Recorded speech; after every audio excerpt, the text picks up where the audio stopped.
Look, we have to be confident about who we are. I think it's better to engage the world on the basis of who we are rather than try and please the world as a pale imitation of what they are.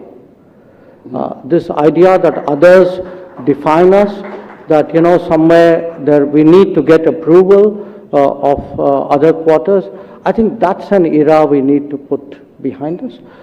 And definitely I would hope in the next 25 years we will be even more deeply international in terms of our commitments, in terms of our responsibilities, in terms of our role than we are.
When we are looking at India at 75, it's not just India at 75, we are also looking at another 25 years ahead.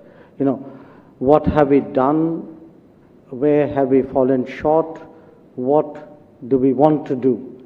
Because those are often the conversations we have when we go out. If I were to pick a single thing we've done, a difference we've made to the world in the last 75 years, it is the fact that we are a democracy. If today there's a sense in the world that, for all the ups and downs of history, what's happening in different geographies, but somehow in all of us there is that gut sense that democracy is in some form the future. A large part of it is due to the choices that India made and choices that India stuck with in very difficult situations. And there was a time when in this part of the world we were pretty much the only democracy. So if democracy is global today, or we see it as global today, I think in some measure that credit is due to India. Now, it's also fair when we look back at 75 years, we should reflect on where we have come up short. And I would say the 2-3 areas which are quite obvious. One, clearly we didn't pay the kind of attention to our social indicators, our human resources, as we should have. 2, we didn't concentrate as much on manufacturing and technology strengths as we should have. And 3, in terms of foreign policy, probably in the mix of various elements, we didn't give as much importance, as much weight to hard security as we should have. And I say this because, this is not a polemical criticism of the past. Other countries who were in similar situations did exactly this, and which is one of the reasons why some of them are today ahead. It is something we are trying to do now. I mean, these are exactly the areas we are trying to correct at this point of time. So it's not that it can't be done. It is being done even as we speak. So what is it I think we should be doing in the future? One, I would say most of all to me, the next 25 years is about capability, capability, and capability in every possible domain, in every possible way. We should be completely fixated on outcomes. We should be utterly practical about how we leverage the international environment. So a lot of the conversations which we have when we go abroad is about capability building. The second is, and that goes back to some remarks you made about how we are perceived. Look, we have to be confident about who we are. I think it's better to engage the world on the basis of who we are rather than try and please the world as a pale imitation of what they are.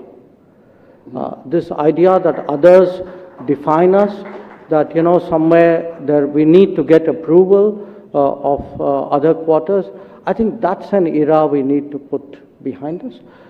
And definitely I would hope in the next 25 years we will be even more deeply international in terms of our commitments, in terms of our responsibilities, in terms of our role than we are.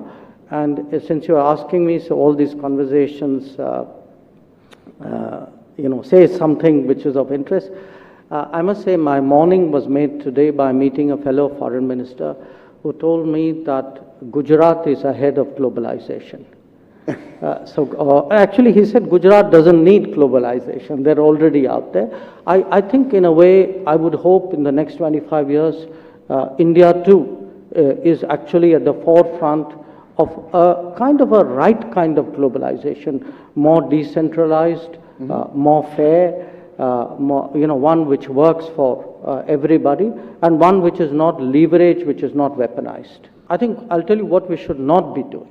We shouldn't be looking at the world with a sense of entitlement. We need to earn our place in the world, and which to a certain extent would therefore come to the issue of how does the world benefit by the growth of India. We need to demonstrate that.